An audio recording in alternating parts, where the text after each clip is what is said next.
We wanted a camera here, but that's a line cross.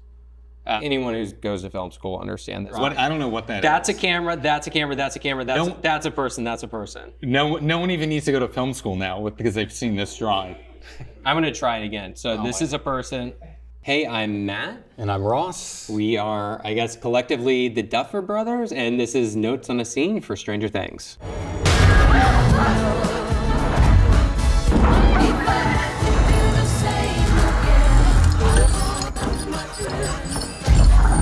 There's a lot of great home invasion movies that we looked at specifically for this sequence alone. Home Alone, Lost Boys, Poltergeist here. For a sequence like this, geography always plays a big part. If you look at what Spielberg did in Jurassic Park, if you even look at what Chris Columbus did in Home Alone or David Fincher did in Panic Room, you have to really establish, even before the home invasion comes, you want to establish the space and the geography, and you want the characters and the audience to both understand that. So as we're moving the camera around, as in our case, the monster, the invader is coming, we want to really understand the space really well.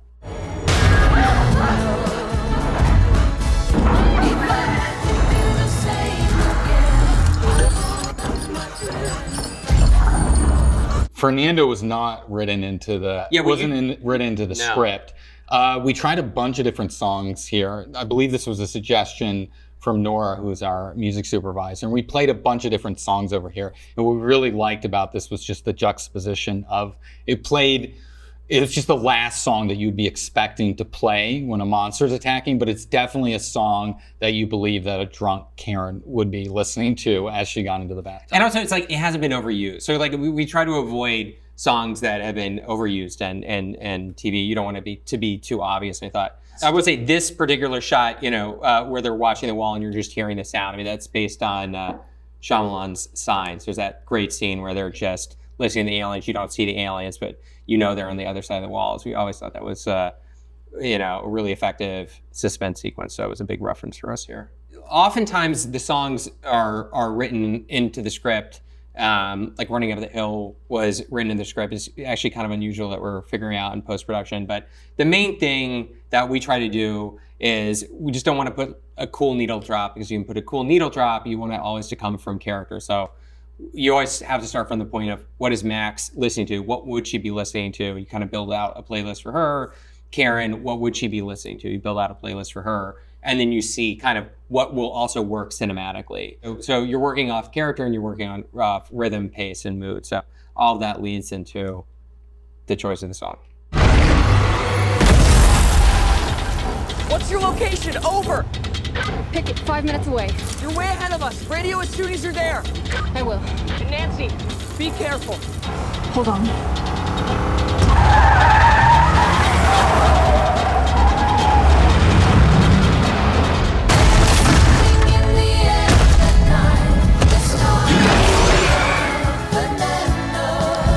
This Demogorgon, now season 1, we had a guy named Mark in a suit. Obviously, for this season, we needed him to do more, our monsters to be able to do more and maneuver more around. So this is, it's still based on that same design, but this is Weta that is doing these VFX. But really what we have is we have someone with a ball on a stick here, and they just do this so the camera operator can know where Can frame for them. Can frame for the camera. And it's always taller than you would think. So we'll just take out measuring and we'll just try to get it as close as we can to make sure that we're framing properly for the Demogorgon. But it's always jarring on the day because you're just looking at a tennis ball. It's not particularly scary.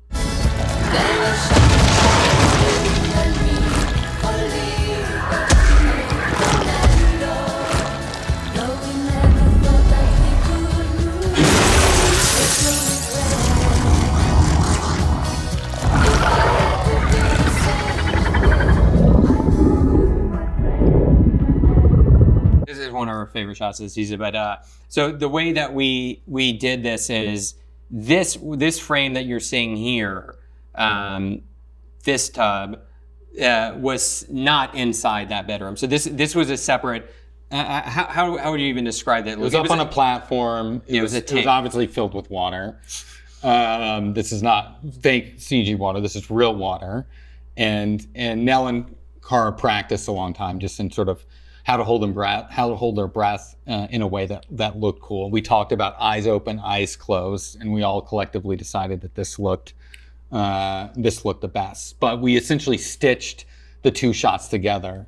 All of this, I don't even know how to draw like this, but all of this is a separate set on the floor. Yeah, it's the bathroom. It's the bathroom. So we shot the move and we had to get the timing just right. Our camera op just had to get the timing just right and sort of memorize what the actual speed was. And then we did the same thing with Cara and Nell in a tub on a separate part of the stage on a raised platform. And then on the day we stitched the shots together to make sure that the speed worked. The speed and timing worked. And I think some of these, we had to add some bubbles and stuff to help sort of smooth out this transition line. But hopefully when you watch it now, it looks like it's just one continuous shot and that bathtub is in fact in this bathroom, which it is absolutely not.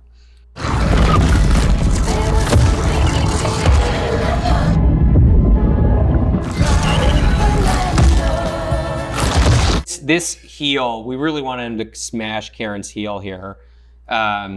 This is not a real shoe. This is completely CG. Yeah, but when she picked this out, I think that shot is not in there anymore where she kicks them off. But we fell in love with this ridiculous slipper.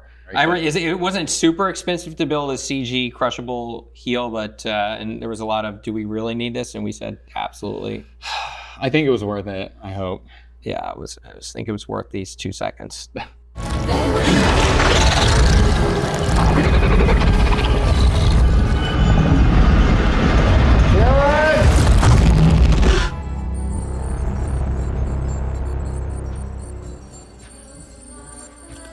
Heavens to Betsy. Karen? Everything all right?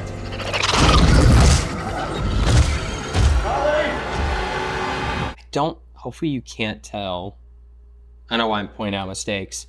Oh no, maybe you can't see. There you'll see the faucet here is not I don't know what that drawing is. But it's not there. I guess this is the water. It's not there because for safety reasons could have possibly slammed. Yeah, so it's a CG faucet. Is it CG in the next shot? Yeah. Yeah, it's CG. Yeah, no faucet.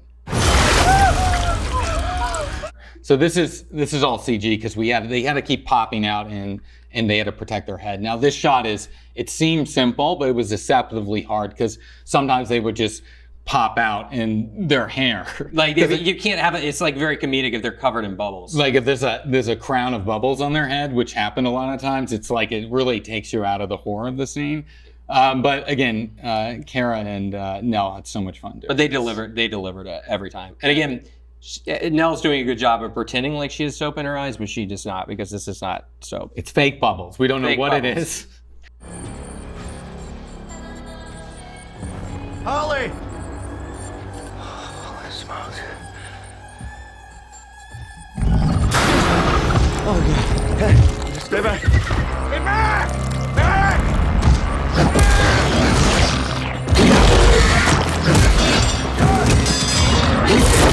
Actually, this shot was a nightmare, which was Ted going through the wall. I mean, it was one of those stunts gone wrong. Nobody was hurt. He just, I think we tried it 3 or 4 different times, and each time the stuntman didn't go through the wall. He just hit the wall. We kept scoring it to make it thinner and thinner, but we needed to get him over the bed and onto the floor. Otherwise, the shots, it didn't look very exciting. Even though I'm sure it was exciting for the stunt guy. So we had to keep scoring it more and more until it was like very flimsy at the end of the day. And then we finally, on I think take 3. Your bad memory. I mean, that's actually, no. We had to abandon ship. We did abandon, yeah. We didn't shoot. Oh, you're talking about take 3 many months later? Yeah. I'm sorry. See, conflict resolution on display. They had to rework and rebuild the whole wall. Yes. And then we came back like 6 months later and shot it. And I think at that point, the wall was built properly and it worked perfectly, and we were all extremely relieved. Joe Crest. This is a stunt guy made to look like Joe Crest. So if we go forward. Not Joe Crest. Still not Joe Crest. Keep going. We had 3 cameras. 3 going. cameras. So I will say, yeah, so we had a camera. Well, keep going.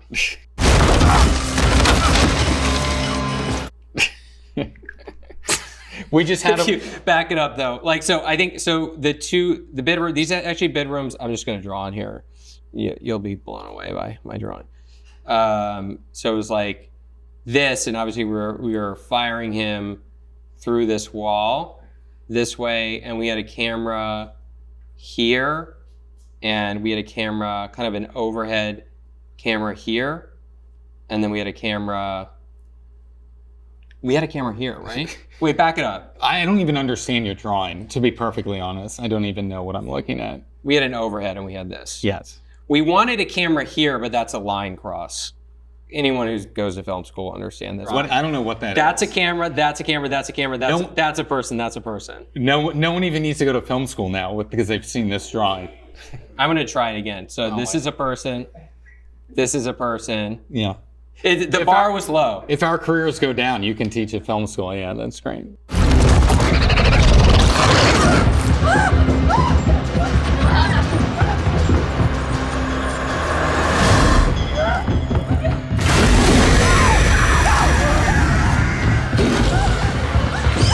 So this is not Kara.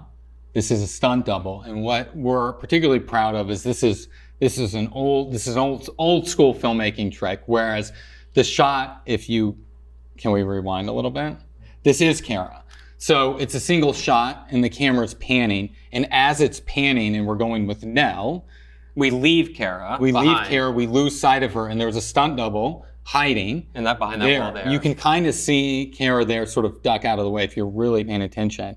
And then she ducks out of the way, and then our stunt double ran in, and then she slams. So it's a single shot, 2 different actors playing Karen in a matter of 5 seconds. I'll save you from having to go to film school. This is called a Texas switch, though I don't know why. I can't remember.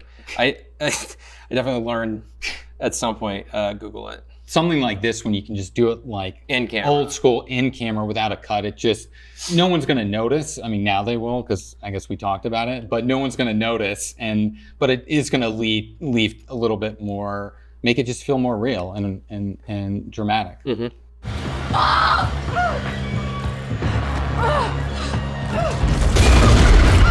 You know, before this, Holly has been in the show, but really a small role. So this is the first time she's taking center stage. And so we try to spend a lot of the first episode allowing the audience to really get to know her and care for her. So once you put her in a scary, dangerous situation, you're really worried about what's going to happen to her. It really reminded us of Millie season 1. It's just, there's an understanding. She's such an understanding of where the camera is, how to play to the camera. And in like a sequence like this, the way she was acting, yes, sometimes off screen, she's joking around and having a lot of fun and being a little kid. But the minute you're like about to roll, I just remember watching her, because this is one of the earlier things that we shot with Nell, and she was just hyping herself up. She would be jumping up and down, doing jumping jacks, push-ups, just doing everything she could, just get in the moment. And the minute you called action, she was just in it.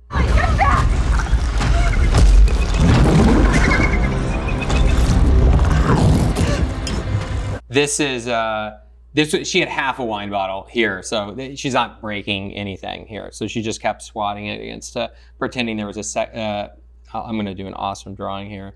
Oh, dude, this is gonna look inappropriate. Anyway, it was like half a wine bottle, and the other half was breaking. But I was CG. Kara, throughout the seasons, part of the way she sort of justified that Karen was oblivious that, in season 1, there's a young girl, 11, living in her basement, and later that all these supernatural things are going on. And one way that she convinced herself that Karen would be unaware of this is that Karen is always, in almost every scene, at least a little bit drunk. And so as we were devising this Wheeler House attack, we thought it would be really fun, and Kara agreed that she's not sober in the moment. And what then made it more fun is like, what would her weapon of choice be? And then we realized, but there's also this wine bottle, which may be less realistic in terms of how deadly it would be, but it felt appropriate that Karen would weaponize Her alcoholism. her alcoholism against this beast. So when we came up with that, we thought it was too fun not to do it, and Kara luckily agreed. So sometimes alcoholism can pay off. I guess so. Stay away from my daughter!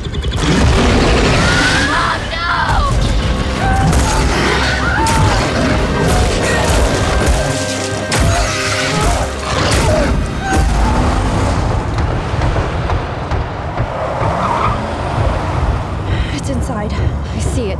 Get ready.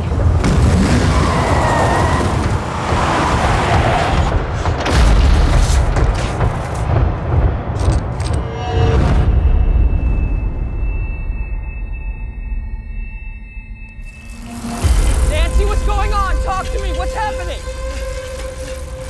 Nancy! Stay away from my daughter.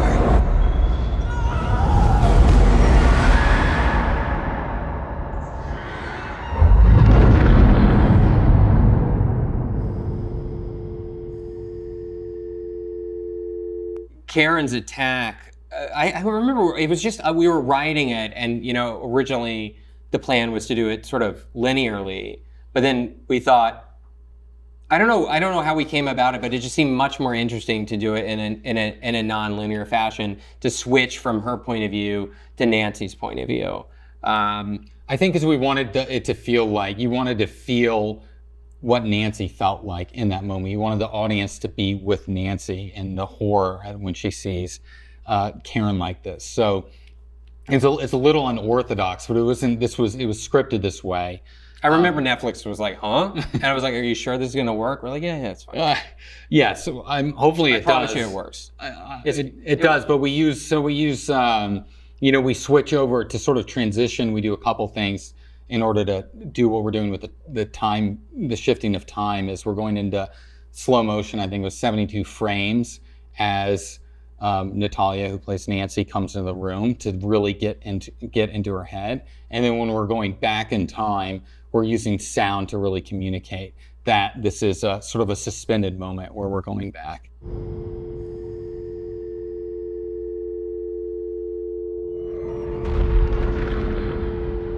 So we played around with taking all the music and almost all the sound out and just playing it with a dial tone. And that finally, when we did that, we're like, now I feel like I'm in Nancy's head, and it feels as horrific to the audience as it does to her. Yeah, there was something disturbing about the violence occurring over with very little sound and just that awful dial tone.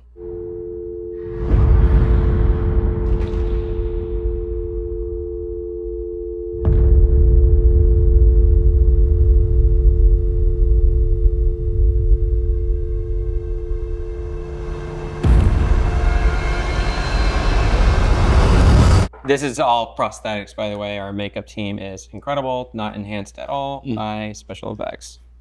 It was just a debate of how far we could go, because she's actually not dead here, but she's on the right on the line of death. Maybe looking at it now, we may have gone a little far. We may have pushed it. Some doctor will weigh in online and let us know whether this is actually a survivable. I think they're going to say not. Well, this is what concerns me here. It's deep, yeah. How deep the neck. We did take some blood off in the moment, but it's effective, I think. But I don't blame you for thinking she's dead, because she certainly looks fucking dead.